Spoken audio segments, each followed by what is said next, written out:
This painting is called The Summer of 1914.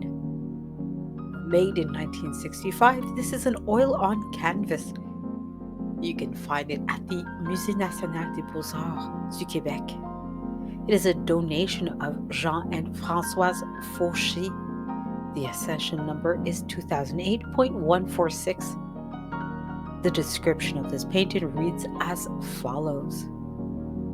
In early summer 1965, Lemieux recently retired from teaching and could now devote himself freely and entirely to painting. This new stage encouraged his penchant for introversion and plunged him into his memories of childhood. In the present case, the summer when he was 10 years old.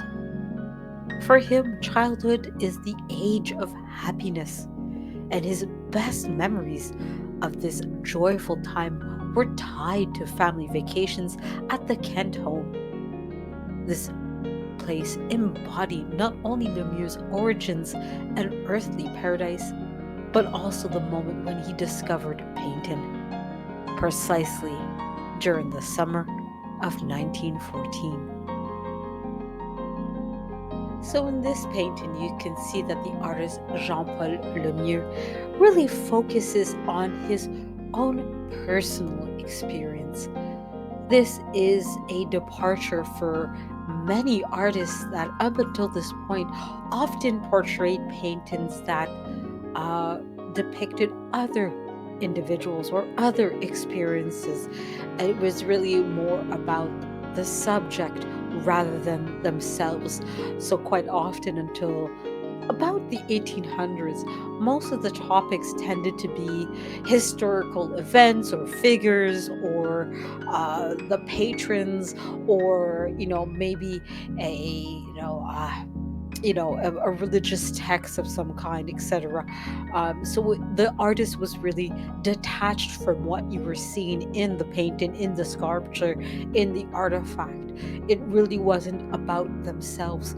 They were essentially, for a lack of a better word, paid laborers, right? They were there for their skills and what they were able to do rather than the conversations that they were having, rather than the topics that they were presenting. And even when it was about the topics were never about themselves or about, oh, look how God is wonderful. Look how this particular person is wonderful, right? So you had artists that were talking about Napoleon or this particular war or this particular religious text and how wonderful that was, or oh my God, look how horrific this particular event was, and what do we need to do to avoid it, etc. Right? While as in the 1800s, as artistic material was becoming more and more affordable, and as more and more people were now working for money that allowed them to do painting, people started to, hey, why don't I paint just for the fun of it, for myself? I want to paint a portrait of myself. I want to paint something about my own experiences, etc.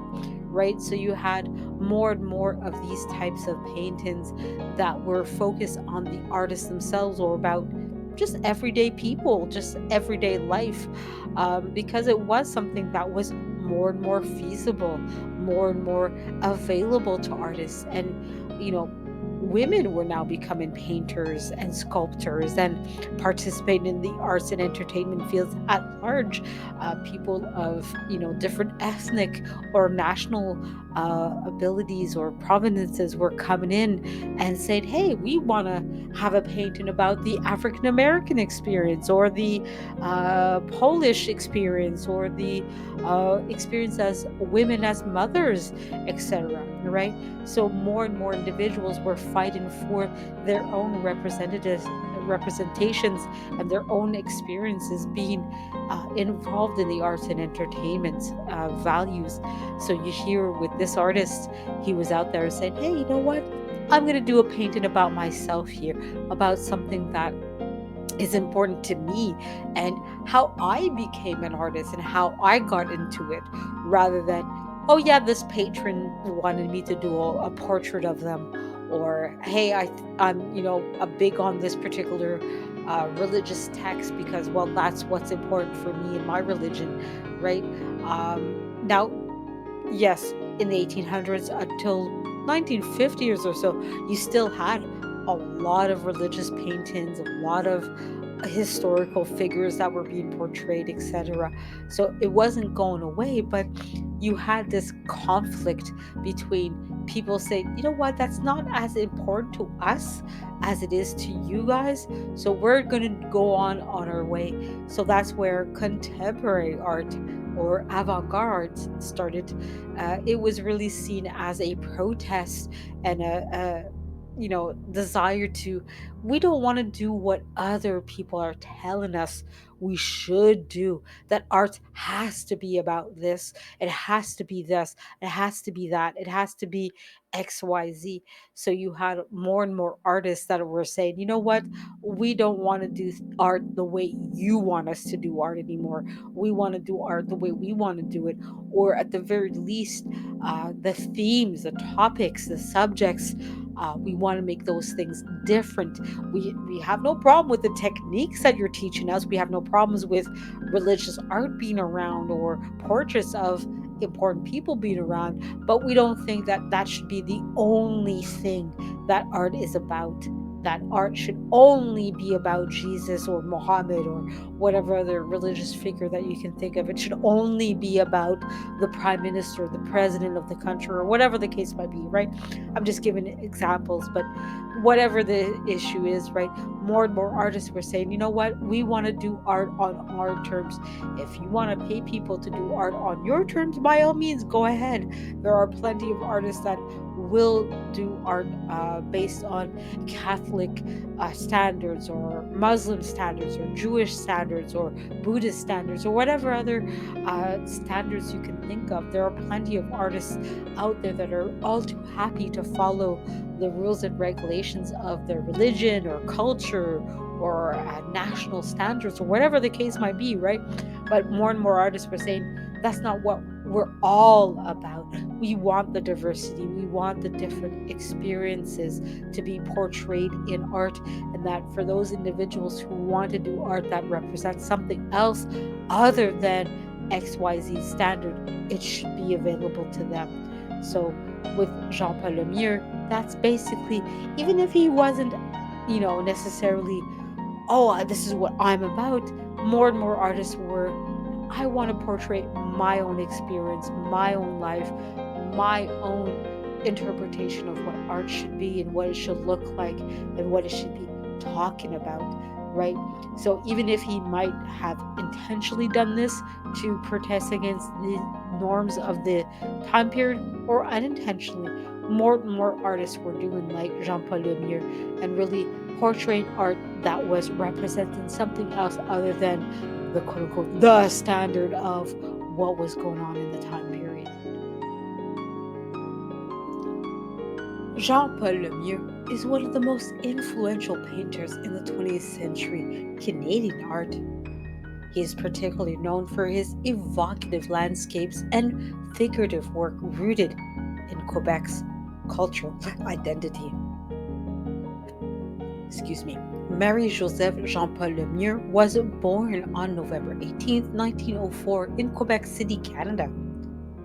He grew up in a comfortable middle-class family and spent his childhood both in Quebec City and for a period in Berkeley, California, where his family moved in 1916 for health reasons. During summers near Montmorency Falls, he began sketching and painted his first watercolor at the age of 10, which sparked by watching an itinerant artist at work. In 1917, the family settled in Montreal, where Lemieux continued his education. He studied formally at the École des Beaux-Arts de Montréal, beginning in 1926, under traditional academic instructions that emphasizes drawing. During this period, he also took private lessons and life drawing classes and formed lifelong relationships with fellow young artists. After graduating in 1934, Lemire embarked on a teaching career, which also developed his art. He taught drawing and perspective at various schools, eventually joining the École des Beaux-Arts du Québec in 1937. He married fellow artist Madeleine Desrosiers that same year. As an instructor, Lemire was known for his encouraging individuality and technical rigor in his students, many of whom went on to successful artistic careers. During the 1930s and early 1940s, he exhibited widely, winning the William Bramer Prize in 1934 and built his reputation with landscapes, portraits, and genre scenes influenced by Canadian modernism, American social realism, and European post-impressionism.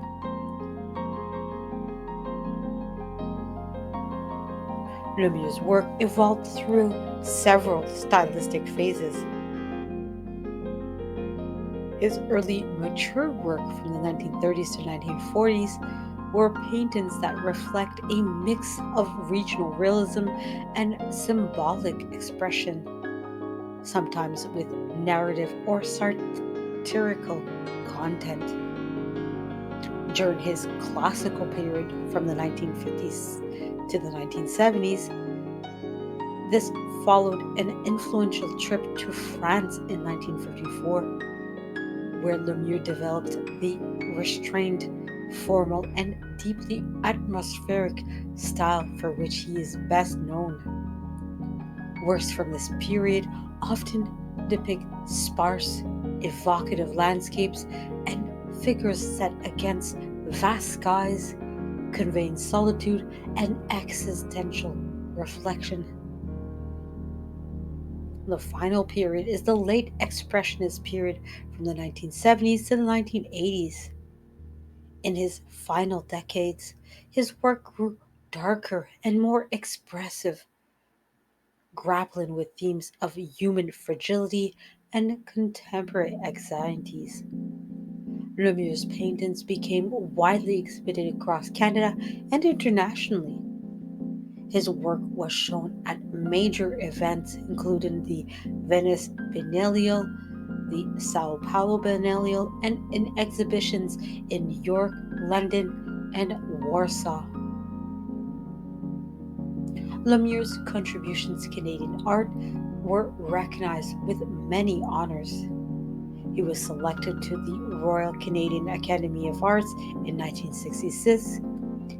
The Montreal Museum of Fine Arts mounted a major retrospective of his work in 1967, where he was awarded the Canadian Council Medal that same year. In 1968, he was also appointed the Companion of the Order of Canada, one of the country's highest honors. In addition to painting, Lemieux also illustrated books including Gabriel Loise's La Petite Poule d'Eau in 1971 and Louis Limon's Maria Chapdelaine in 1981. Lemieux lived and worked primarily in Quebec City, where he taught, painted, and wrote about art. His work remained deeply connected to the landscape, culture, and people of Quebec. He passed away on December 7th, 1990, in his native Quebec City, shortly before a major retrospective on his work was held at the Musée National des Beaux-Arts du Québec. Lemieux once explained his motivation simply: I paint because I like to paint. I have no theories. In my landscapes and my characters, I try to express the solitude we all have to live with, and in each painting, the inner world of my memories.